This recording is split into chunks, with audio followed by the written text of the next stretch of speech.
Have y'all ever called into a radio contest? Yeah? No? Do y'all even listen to the radio now? Okay, yeah, that's fair. Because like now we've got like Pandora, iTunes. I don't even know if anybody uses iTunes anymore. Apple Music, all of that.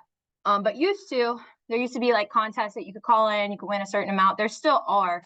But you have to be like the 100th caller or whatever. So today we're going to talk about arithmetic sequences. You've seen these before, you just maybe didn't know what they were actually called. Okay. Your favorite radio station is having a contest. The host poses a question to the listeners. If the caller answers correctly, he or she will win the money. If the caller answers incorrectly, $30 is added to the prize money, and the next caller is eligible to win. The contest starts with a $100 prize for the first caller. Okay. So part one, the first 4 callers have all missed the question.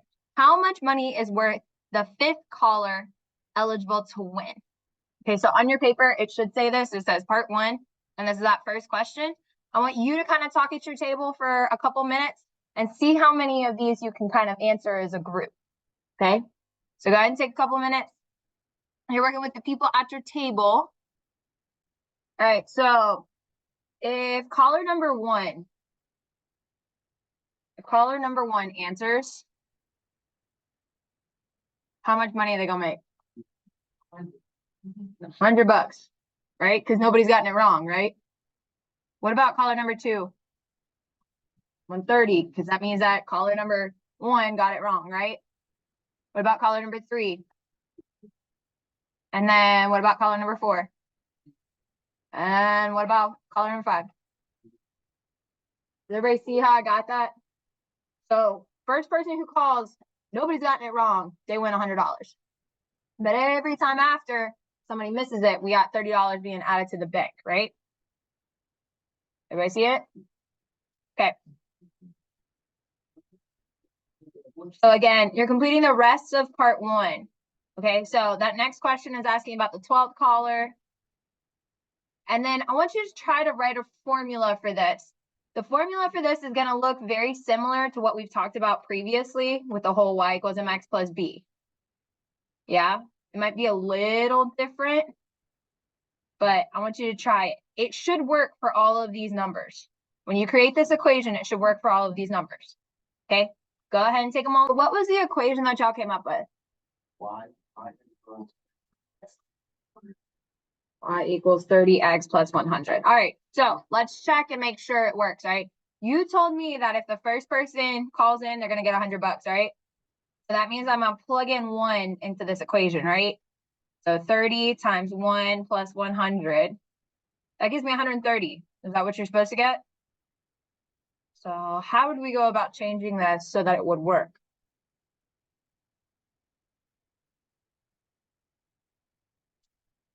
Because I'm sure most people put that on their paper, right? Like a lot of people put that down, right? What if we plugged in 0 into this equation? Let's see what happens. And then we simplify, that would give us 0 plus 100, would just give us 100. So it works when it's 0, right? So we would need this to be 1 less, right? What if we wrote our equation as y equals 30 times x minus 1 plus 100? Does it work now? Yeah. Let's check it for 2. If we took 2 and we plugged it into this equation that we just created, let's see if it works. 30 times 2 minus 1 plus 100. Well, what's 2 minus 1? So 30 times 1 plus 100. 30 times 1 is 30. 30 plus 100 is 130. Do we see it? So this would be our equation, right? Could we simplify this? Yeah, what would we do?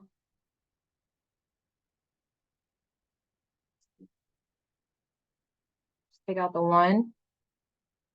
Could we distribute this guy? Yeah. So let me show you what the equation is going to be. If we say our first term is 100, and then we say, hey, use the previous term to get the next one. So for instance, it was $100 on the first one, right? And then in order to get the next one, we would add 30. With me? So this right here, this notation is saying, hey, use the previous one. So use the previous amount to get the next one. It's what you did in your head. It's just notated right there. Okay, so I would write this part down. I would write this part down. Take a moment, do that. Because I know that what note equation that you wrote down is called the recursive formula. Recursive formula. Okay, so let's say we take out all the numbers. That's how you spell recursive. Let's say you take out all the numbers and we just use the notation. It would be a sub 1 equals the first term. A sub n equals a sub n minus 1 plus d. Recursive means use the previous term. Okay. Now, we also have something called the explicit formula. This is what we basically were finding, right? This is the explicit formula.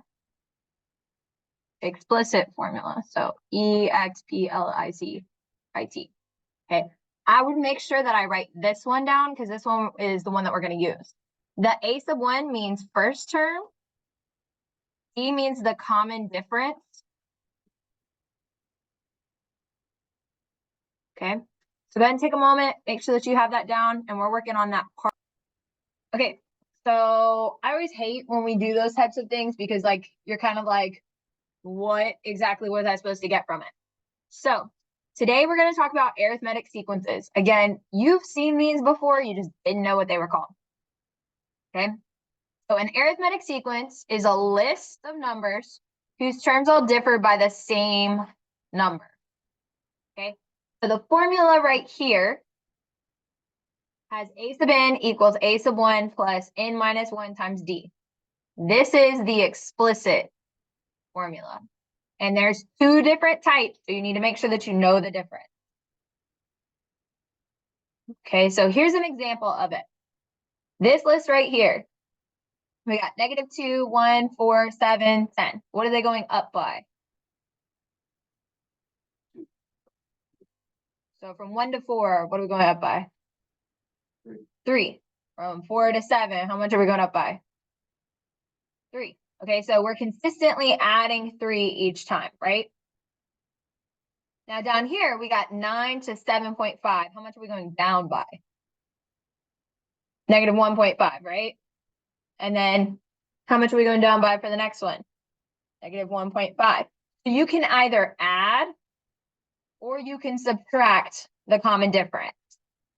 Okay, so you can have it both ways. It could be going up or it could be going down. Now, non-examples over here. From -4 to -3, how much is that? +1, right?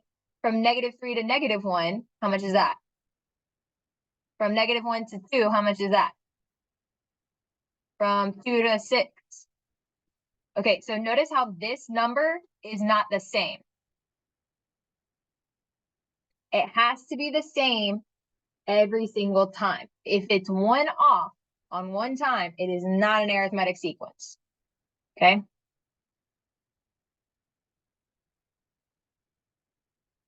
Another one down here. From 1 to 2, how much did we go up by? From 2 to 4, how much did we go up by? 4 to 8. Okay, but do we see another pattern that's going on? Could we multiply instead? Okay, so multiplying, that's going to be called geometric. And we're going to talk about that one a little bit later in the semester, but I want you to go ahead and recognize it. So there's geometric sequences and there's also arithmetic. Geometric is when we're multiplying. Arithmetic is when we're adding or subtracting. Okay.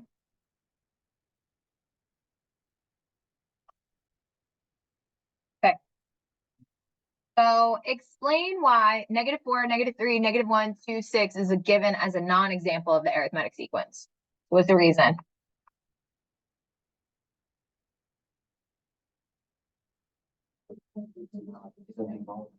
So there's not a common difference because it changes every time, right? Okay.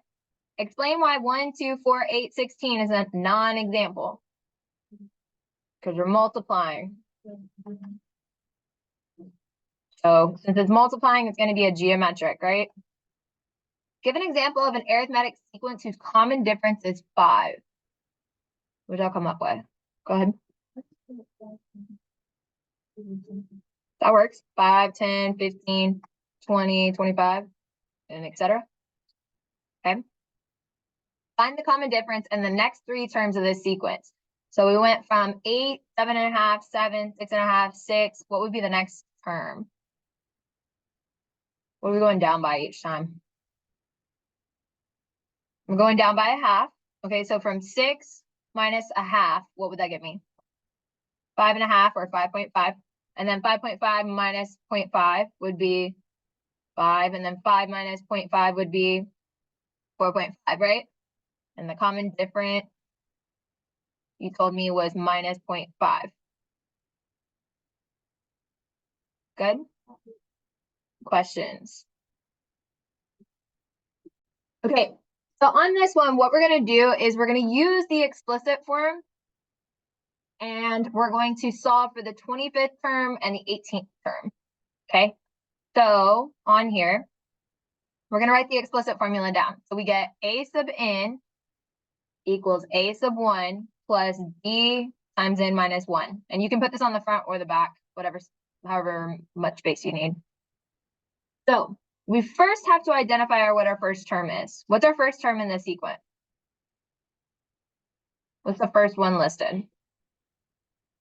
Negative 14. So we're going to put negative 14 in for a sub 1. So step 1, because I'm a steps kind of person, find a sub 1. Okay. Step 2, find the common difference. So how much are we going up by each time?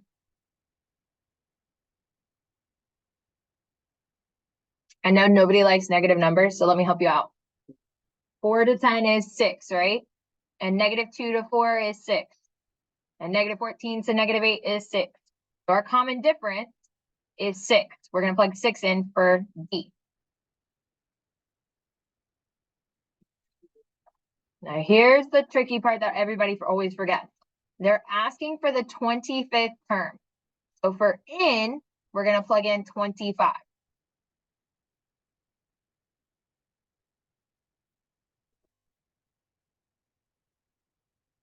So step 3, plug in.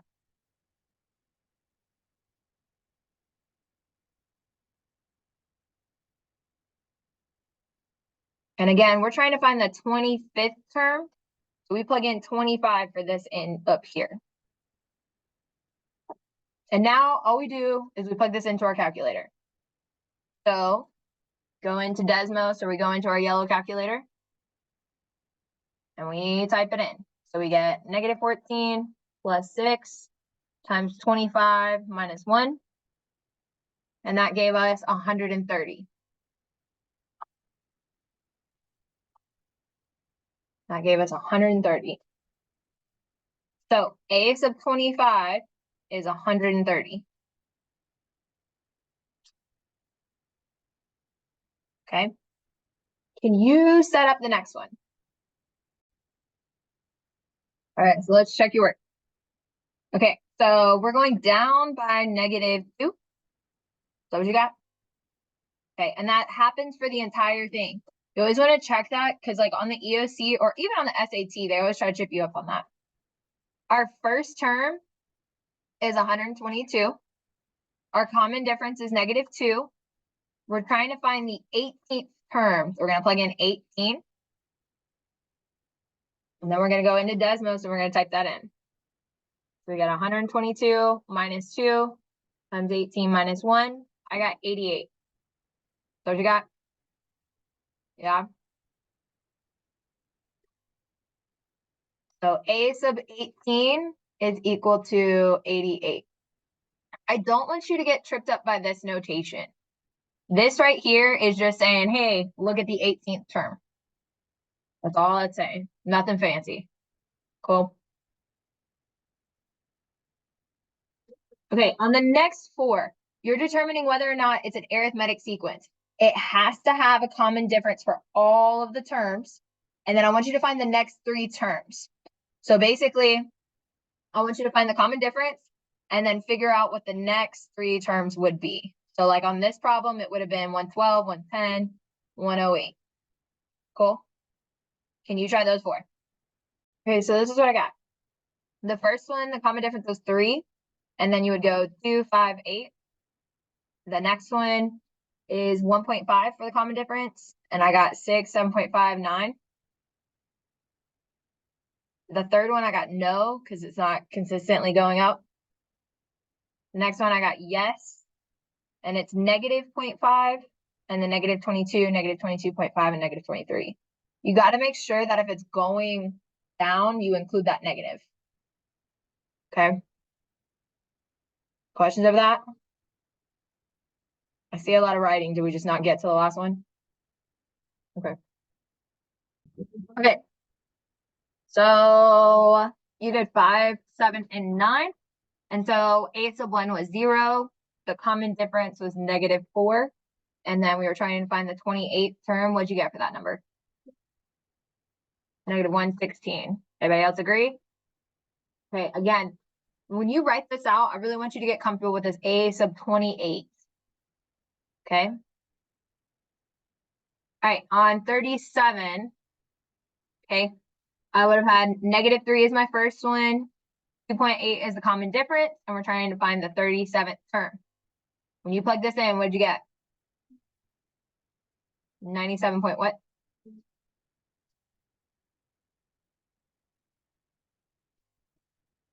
And then for 17, we would have plugged in 2.3, and then we got negative 2.3, and then 17 minus 1. What'd you get? Say it again. Negative 34.5. Questions, comments, concerns?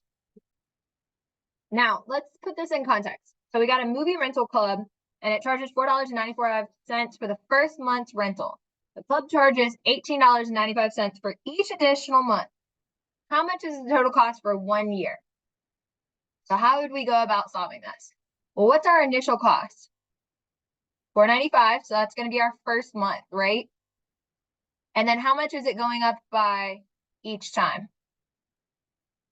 Okay, so we're going to say plus $18.95. And then we're going to say n minus 1. And sorry, that's off the screen. This is n minus 1 right there. Probably fix it. Hold on. So $4.95 plus $18.95 times n minus 1. Now, if I'm trying to figure out for an entire year, how many months are there in a year? 12. So we're going to plug in 12.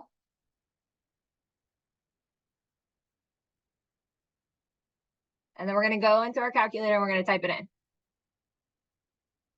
So we got $4.95 plus $18.95 times 12 minus 1. So how much is it going to cost?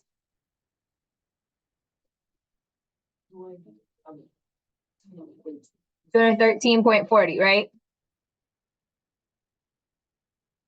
That's expensive. $200 to rent. But think about it this way. How much is Netflix a month now? Like $10 a month? Yeah, so like $120. So I guess so. On the left-hand side, we just did explicit. So this is explicit. Okay. Let's try the recursive formula. Okay. Now recursive, you have to say a sub 1 is, and then you have to say a sub n equals a sub n minus 1 plus d. Okay, so write these down really quick. And it's both pieces.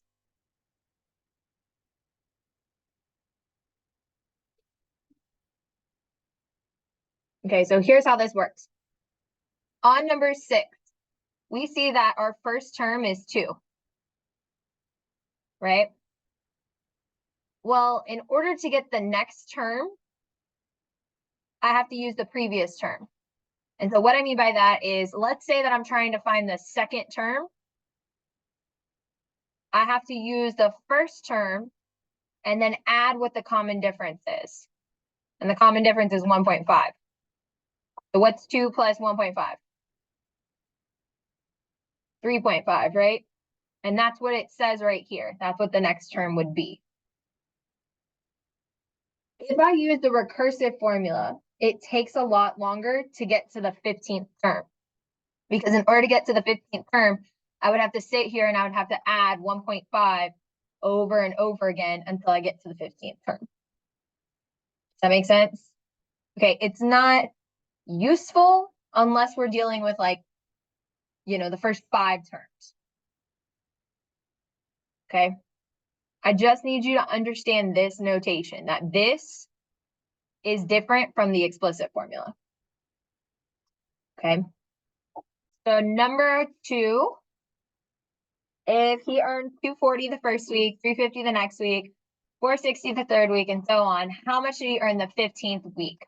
Okay, so what is my first term? How much did you earn the first week? 240. And then how much are we going up by each week? So 240 to 350. 110. Okay, so our common difference is 110. And then let's plug it into our formula. So we've got a sub n equals 240 plus 110 times n minus 1, right? And which week are we trying to find? So we're going to plug 15 in. And then we're going to type that into our calculator. Oh, I don't have one pulled up. So when we type that in, we get